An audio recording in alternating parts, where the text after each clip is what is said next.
Submitted for your approval. Submitted for your approval. Another dimension. Submitted for your approval. Another dimension. Submitted for your Shadow. approval. Another dimension. Submitted for your Shadow. approval. Another dimension. Self. Submitted for your Shadow. approval. The Twilight Zone. Submitted for your approval. The Twilight Zone. Submitted for your approval. The Twilight Zone. Hello, hello, hello. You're listening to a podcast not only of sound, but also of mind. It's Time to Rewind is a podcast that takes a journey into a wondrous land of time loops whose boundaries are that of imagination. I'm your host, Bubbawheat, and each episode, my guest and I explore these time loops, one loop at a time.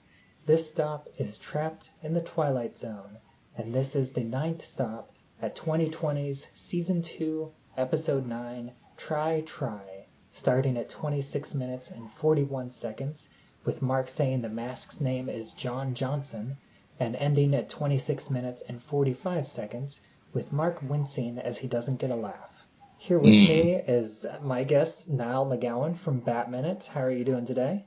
I'm good. I have to say I am a little bit daunted because I've been through many years of people saying to me now, analyzing something minute by minute. That must be that's impossible. You could and I'm always like, no, you'll be surprised at how much there is to talk about in a minute of a movie. But now this is literally down to 3 seconds or something? So yeah, this one is 4 seconds. The next 4 one seconds. Is And it 3 only seconds. gets briefer from here. I think. Yeah. So that is I never thought I'd have to analyze something second by second. But here it is. Yes, I am. This is the most insane part of this project so far. But at the same time, these have been my favorite episodes to record. I would say in the Groundhog Day season, I do think that the slap montage was my most enjoyable recording session. I think that though you can theoretically with that one too, you'd be able to speculate. Well, what caused each slap? What did he do to each one of these that warranted a slap? You just have to create an entirely different scenario every time. He did earn it. I mean, Phil Connors is a cat, so it could be a plethora of things that he'd do. But yeah, and here it's he goes from John Thompson to John Johnson. Yeah. This whole thing actually again reminds me of a little bit of Batman 89, where a famous scene of Vicky Vale and Knox, Kim Basinger and Robert Wool's characters wandering through Wayne Mansion during the party, and they're just looking at all the different suits of armor he has, and he comes across one of an indigenous tribesman. He's like, "Oh, this guy must have been king of the Wicker people." It was same energy, but yeah, Topher's character is very much going for this.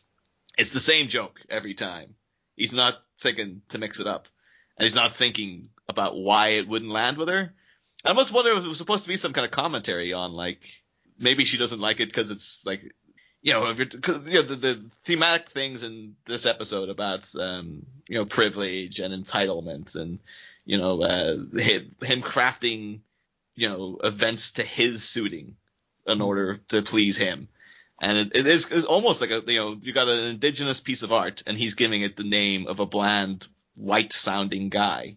It's kind of almost like it's a little bit of a comment on kind of not cultural appropriation, but just sort of cultural indifference. He doesn't. It's I think that's perfectly. It's he's showing that he doesn't really care about her work with these masks. She is studying these masks for a purpose, and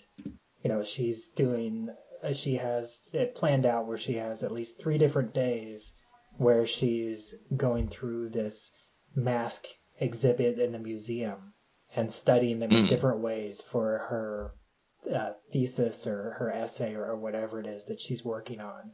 And he's just look at this. This doesn't matter. It's just a joke. It's funny. Look, it's a funny, silly mask on the wall. Who cares? Yeah, yeah. And yes, also just too the fact that like, she is all, a person of color herself will have a cultural history and stuff, and it is just having like a milk toast white dude come along and just be like, I'm going to name this guy must have the name of like a bland white guy like me, right? Isn't that funny? And it's just like, because also highlighting the joke is like, oh, because we're so different, and yeah, it just seems like maybe that's why she's not finding it funny. She's just a bit like, it's not my, it's not that it'd be full on offensive to her, but it's just a bit more like disrespectful to what her whole work is, as well. Like, and then so. But yeah, the fact that he never considers that. It's always like, I'm just going to keep trying to hit the same damn thing every time without thinking maybe I should try a different tact. It's just like, I'll just do a variation of the same joke. Although I think it's funny that all these names are very white presenting names. But as I, did my, 2 minutes of research on each of these names, typically the most famous person with each of these names is black. Like, the one for this one, it's John Johnson III. He's an American football free safety for the Cleveland Browns. And he played college football at Boston College. So, we get this football player. And then the last one, John Robert Thompson Jr. was a basketball coach. And, we have another very famous black person here in, I don't think the next one, but maybe the one after that, who was like the first American black billionaire. And I think that has been a little bit surprising to me that these are all just very generic white presenting names, just bland common names. Yeah. Well, again, I was also thinking like if she misheard him, like, did you say Joe Johnston, the guy who made the Rocketeer? Like, do you like the Rocketeer? Yeah. Okay, let's talk about Joe Johnston. That Captain America movie you made was all right, huh? It's like, yeah, it was pretty good, I suppose. Or just be like, that Captain America movie, like, that was pretty good, huh? She's, no, I hated it. Next time, Loop. Yeah, Joe Johnston. Oh, that Captain America movie stunk, huh? Yeah, we don't get any of either of their opinions on any movies or really any pop culture, because all the books that he carries and all the people that they like, the authors, they are all made up for this episode. Oh, okay. Like there is no real. I mean, there is a real Yanofsky, but not in the context of this show. I think a lot of it too is in his. That might be the problem is his delivery of the line. Like some of these names, he starts to sound like he's tired of telling the joke himself. Like he just has a kind of like, like he's just firing it out there. Yeah, it's I think we get that more in the next episode. Okay, yeah. That's but yeah, because if we get into angles like that, though, it's just like, well, how many different approaches? It's like, I like, Joe Johnson or John Johnson didn't land, but maybe if I said it with a bit more pep, maybe if I pronounced it slightly differently or something, maybe then she would go for it, but no. Yeah, and in this one, it's like, he says John Johnson, and then she looks at him, and then he like winces. He's like, dang it, I didn't get it right this time. Next time, I'll give her a real banger. Yeah. It is, again, though, you almost kind of feel for him in a way, because, like, this ain't like a quick recovery. Like, for us, it's a montage, but it's like, I gotta go through the rest of the whole day now. I don't know if he just abandons it. And then he's like, all right, the joke didn't work. See ya. He just walks away from her. See you tomorrow. Yeah, I definitely, talked about that, brought that up several times, at least once when discussing Phil's date with Rita, where I wondered if, it's like, oh, that didn't work. And then he just gets up and leaves the restaurant without saying another word. Like goes and runs in front of a truck. Yeah. Or even here, he's just like, picks up like a sword or something, just kills himself, like just get the day over with quickly enough. Like, don't have to wait through like till midnight to try, and then have to wait like another 13 hours on the other side to get to this point again. bringing that up and reminding myself of Groundhog Day, it does remind me of the moment whenever he says that, anytime he falls asleep or anytime he dies, like the way that he talks about dying as resetting the time loop makes it puts a lot more emphasis on it. It's like it's a lot more importance on it compared to like how it was handled in Groundhog Day. Because in Groundhog Day, he's like, I've been shot, stabbed, burned, electrocuted. Yeah. And he just like rattles it off like it doesn't matter to him at that point. But it does still matter to Mark at this point in the time loop. So I think that actually makes me think that he hasn't actually died very many times. Just in terms of the other classic episodes you mentioned so far, there is almost kind of like a slight thematic through line though with the a game of pool episode, because that is like, the damnation to come and have to defend like a title for the rest of eternity. And this guy is similarly damned to like have to relive the same day over and over and over again. Whereas at least with Fats knew how to get out. At this point, like at the end of this episode, there's no real hope for Topher Grace. Like it just really feels like this guy feels like he's nowhere near the right track to and we're not just going by Groundhog Day logic where like, you can earn a reprieve from this if you get it right. Whereas this just seems like, no, this guy's just like this is forever for him now. Like there is no afterlife. There's no death. Like it is kind of like it's such a thing because as the episode goes on, where she's just like, you have to see things from my perspective, and he just can't.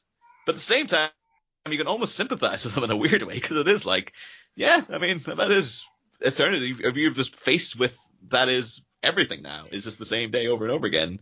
What you judge him as a bad person, but at the same time, would you not go down the same route if you were faced with this as well? Would you not be like, people don't really mean anything to me anymore because like my existence isn't the same as theirs? So yeah, you actually bring up an interesting point that I haven't talked about, because this is the fifth Twilight Zone episode that I've discussed in this season, although one of them was a remake. But in terms of the three classic episodes, all three of them were like punishment for two of them were punishment for the afterlife. There's the Judgment Night from the first season, where the World War II German U-boat captain is trapped on the British ship that he destroyed that had women and children on it. And so that's like an afterlife punishment for him, where he's reliving this, like as a living person destroys this British ship, and so he's trapped to relive the destruction of this ship over and over as an eternal afterlife punishment. Yeah. And then Death Ship is, it's an episode with Jack Klugman, and they're three astronauts that discover their own crashed ship and their dead bodies. And they eventually find out that they're dead, and the captain just won't accept it. And so and they're punished in their afterlife to keep reliving this discovery of their own crashed ship over and over again. And that's also like an eternal punishment. And in both of those, at the end of the episode, you get the impression that that's just going to continue on forever.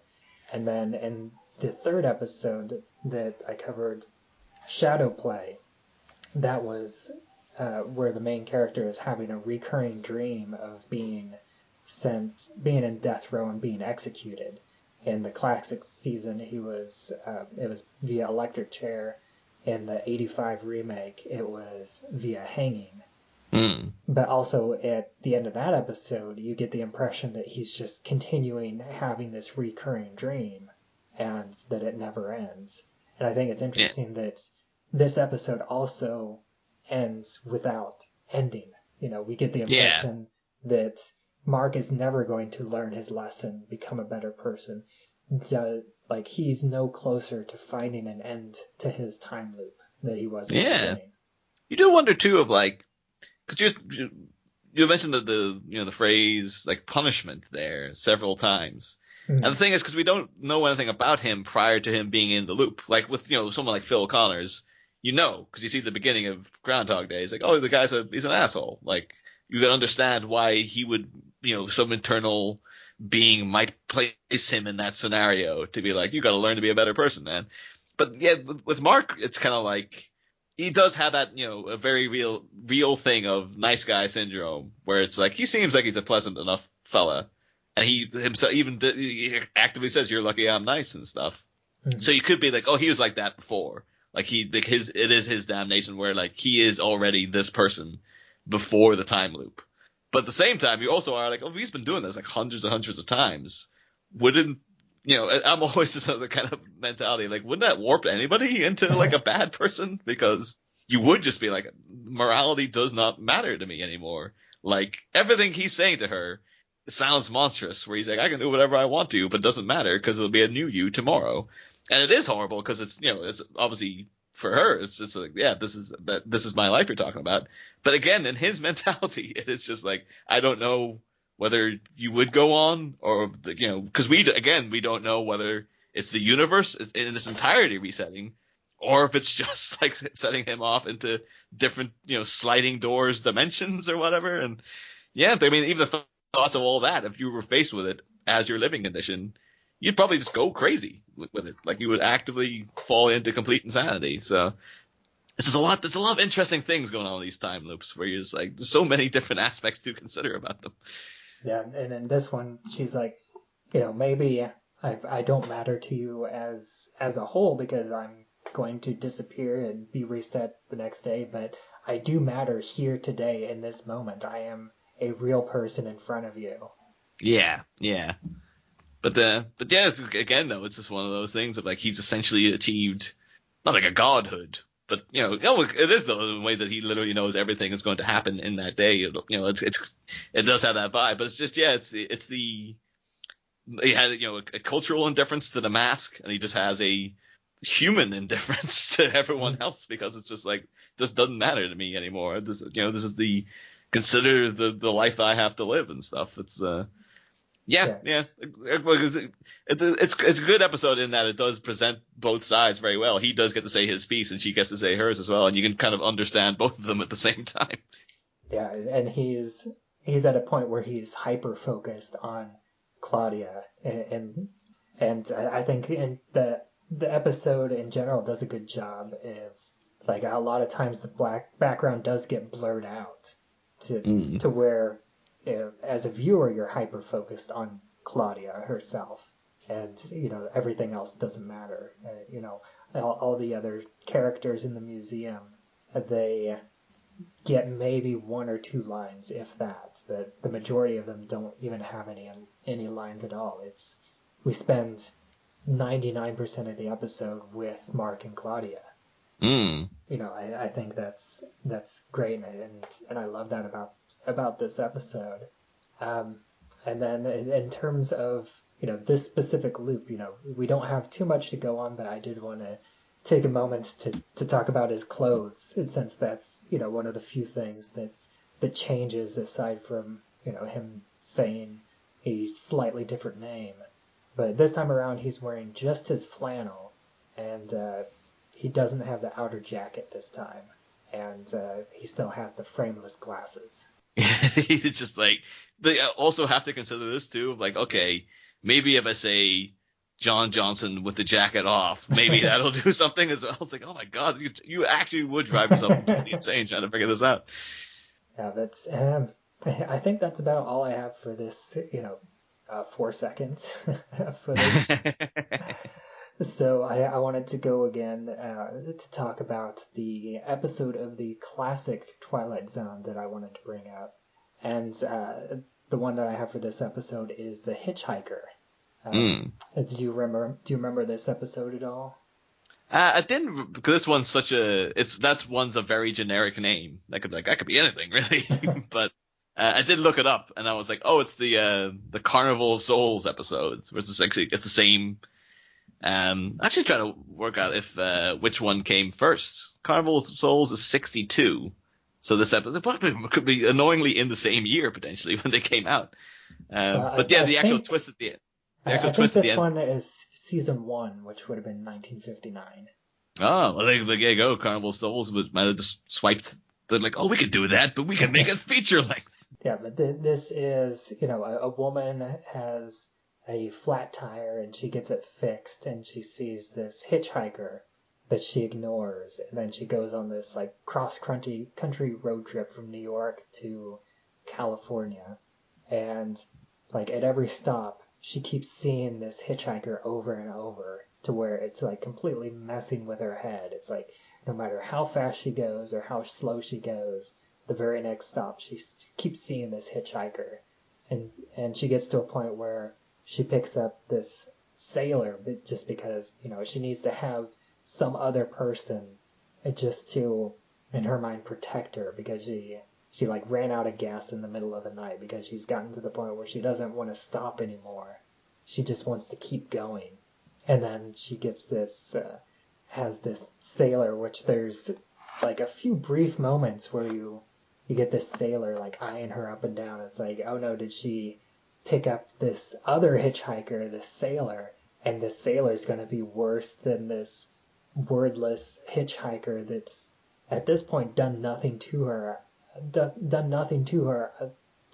other than just existing and following her around. But she ends up freaking out the sailor so much that he's like, I don't even want a ride with you, because she tries to like run down this hitchhiker, and the sailor doesn't even see the hitchhiker at all. And she's like, no, I don't know what I was doing. Just stay with me. Please stay with me. I'll date you if you want. And he's like, no, I don't want a crazy broad. I'm out of here.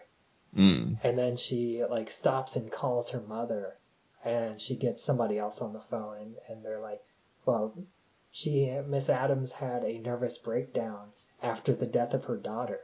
Yeah. And so the twist is that, she actually died in that accident where her tire blew out. And she's been driving cross country as a ghost. And then she gets back in the car, and then the hitchhiker's like, I believe you're going my way. So it's revealed that he's like the ferryman across the river Styx type of character. Yeah.